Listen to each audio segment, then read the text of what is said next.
اعوذ باللہ من الشیطان الرجیم بسم اللہ الرحمن الرحیم وبہ نستعین وہو خیر المعین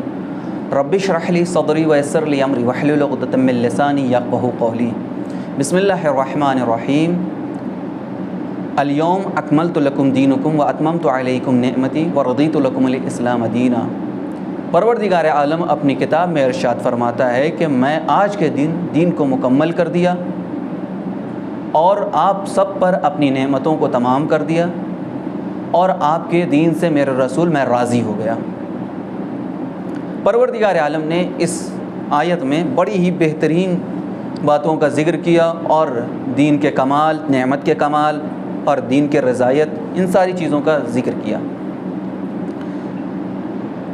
ہمارے جو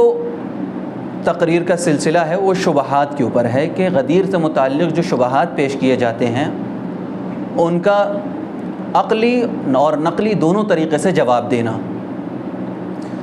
تو ہم نے پہلے کی تقریر میں آپ کے سامنے اس بات کو ذکر کیا کہ یہ حضرات یہ کہتے ہیں کہ علی غدیر کے میدان میں موجود ہی نہیں تھے،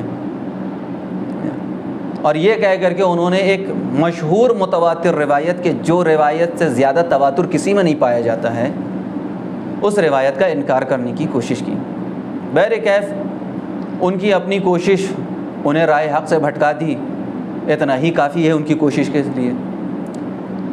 آج ایک دوسرا شبہ جو وہابی حضرات کی طرف سے وارد ہوتا ہے اس کا جواب میں دینا چاہتا ہوں۔ وہ یہ ہے کہ واقعاً میں نے جیسے کہ پہلی بھی تقریر میں کہا کہ گزشتہ تقریر میں کہ یہ بچگانہ شبہات ہیں۔ کہتے یہ ہیں کہ چونکہ غدیر کی حدیث بخاری میں ذکر نہیں ہے اس لیے وہ غیر معتبر ہے۔ ٹھیک ہے بھائی، چلیے میں مانے لیتا ہوں تھوڑے دیر کے لیے کہ میں آپ کی بات مان لیتا ہوں کہ ہر وہ روایت کہ جو بخاری میں ذکر نہ ہو وہ غیر معتبر ہے۔ تو اگر آپ کتابوں کے سلسلے کو دیکھیے گا صحاح ستہ کے،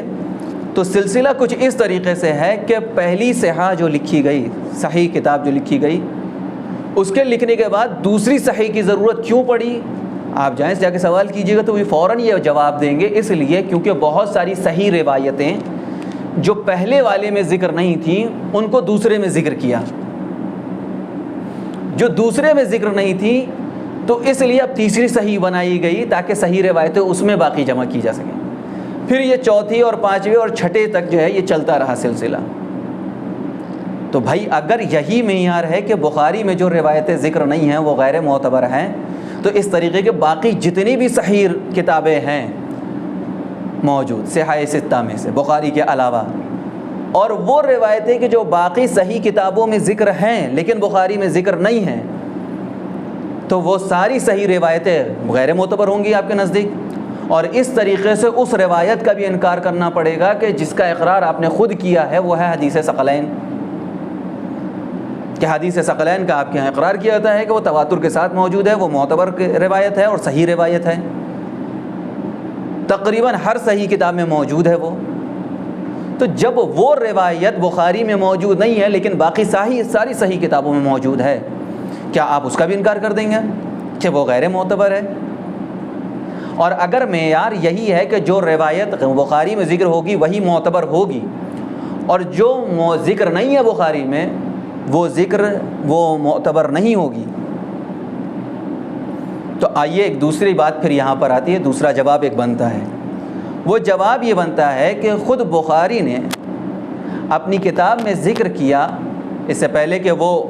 حدیثوں کو پیش کرتے اپنی کتابوں میں لکھتے، انہوں نے شروع میں یہ بات لکھی ہے کہ بہت ساری صحیح حدیثوں کو ہم نے ذکر کیا اس کتاب میں، لیکن چونکہ میں نہیں چاہتا ہوں کہ میری کتاب طولانی ہو جائے، اس لیے جتنی صحیح حدیثوں کو ہم نے ذکر کیا کتاب میں اس سے کہیں زیادہ صحیح حدیثوں کو ہم نے چھوڑ دیا۔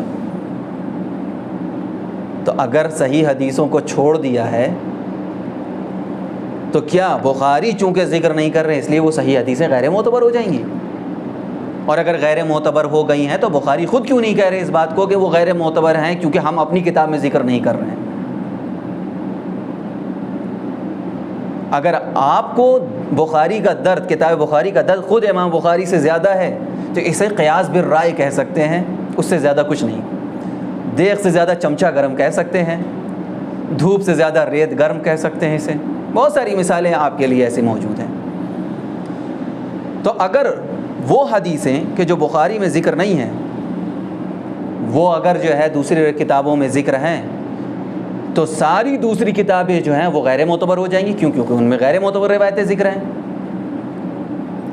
اس کے علاوہ خود مسلم جو ہے، صحیح مسلم، اس کے اندر بھی مولا کائنات کے اس واقعے کا ذکر ہے،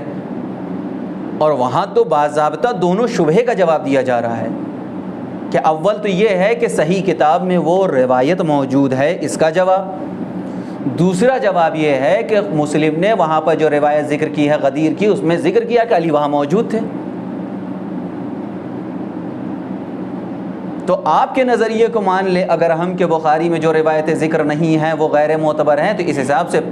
ایک بخاری کے علاوہ باقی جتنی بھی 5 صحیح کتابیں ان سب کو جلا دینا چاہیے، کیونکہ ان کے اندر غیر معتبر روایتیں موجود ہیں. اور ہمارے یہاں ایسی باتیں جو لوگ کرتے ہیں ان کو کہا جاتا ہے کہ اپنے پیر پہ کلاڑی نہ مارو بھیا، اور جن کے گھر خود شیشے کے ہوتے ہیں وہ دوسروں کے گھروں پہ پتھر نہیں مارتے ہیں. عقائد کے معاملے میں جتنے ضعیف اور غیر معتبر عقائد وہابی حضرات کے یہاں موجود ہیں، اتنے غیر معتبر عقائد تو کہیں بھی نہیں پائے جاتے ہیں. تو جن کے خود عقائد غیر معتبر ہوں،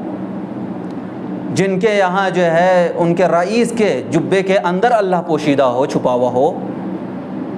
وہ آج غدیر میں جھانک رہے ہیں. لہٰذا عقل مندی اسی میں ہے کہ بے وقوفی کا ثبوت نہ دیا جائے، عقل مندوں جیسی بات کی جائے، ایک مشہور اور معتبر روایت کا انکار نہ کیا جائے. سمجھا؟ اور میں یہاں پر جو ہے ایک بات کہتا چلوں گا آخر میں، اور پھر میں اپنی بات تمام کر دوں گا کہ دیکھیے ایک بات جو بڑی اہم ہے مذہب وہابیت کو لے کر کے، وہ یہ ہے کہ ان کا شروع سے ایک شیوہ رہا ہے کہ یہ ہمیشہ مشہور چیزوں کو چھوڑ دیتے ہیں، اس کا انکار کرتے ہیں، اور غیر معتبر چیزوں کو لے لیتے ہیں. اور یہ اس لیے کرتے ہیں کہ ان کے اندر شہرت طلبی بڑی پائی جاتی ہے، اور شہرت طلبی کا سب سے مشہور ہونے کا سب سے آسان راستہ یہی ہے کہ انسان مشہور کا انکار کرنے لگے، اور یہ جلد از جلد مشہور ہونا چاہتے ہیں پوری کائنات میں، اور مشہور ہونے کے لیے یہ مشہور کا انکار کرتے ہیں. اور مشہور چیزیں کیا کیا ہیں؟ جیسے غدیر جیسی روایت، فدق جیسا واقعہ، جناب فاطمہ زہرا کا دروازہ جلانا، حسین جو ہے وہ یزید کے کرتوتوں کی وجہ سے شہید ہوئے، قاتل یزید تھا، اس کا انکار کرنا. اس کے علاوہ جو ہے بہت ساری مشہور چیزیں ہیں، یعنی وسیلے کا انکار کر دینا. مشہور جو افراد ہیں جن کو پروردگار عالم نے جن کی شان میں جو ہے قرآن میں آیتیں نازل کی ہیں، ان کے بارے میں غیر معتبر باتیں کرنا. آج میرا سوال یہ ہے کہ وہ آیتیں جو قرآن میں نازل ہوئی ہیں وہ اب بھی باحیات ہیں یا نہیں ہیں؟ اگر یہ کہتے ہیں ہم کہ آج بھی وہ باحیات ہیں، یعنی زندگیوں سے منسلک ہیں، آج بھی لوگوں کی زندگی سے متعلق ہیں، تو جب وہ آیتیں زندہ ہیں تو ان آیتوں کے مصادیق جو رہ چکے ہیں رسول اللہ کے زمانے میں یا ان کے زمانے کے بعد، کیا وہ زندہ نہیں ہو سکتے ہیں اللہ کے نزدیک؟ لہٰذا سمجھنے کی چیز ہے، صاحبان عقل کے لیے ہے. اسی لیے اللہ نے جگہ جگہ قرآن میں کہا کہ یہ صاحبان فکر، صاحبان عقل کے لیے قرآن ہے، ہر ایک انسان کے لیے نہیں ہے کہ جو مشہور کا انکار کر سکے. وآخر الدعوانا الحمد للہ رب العالمین.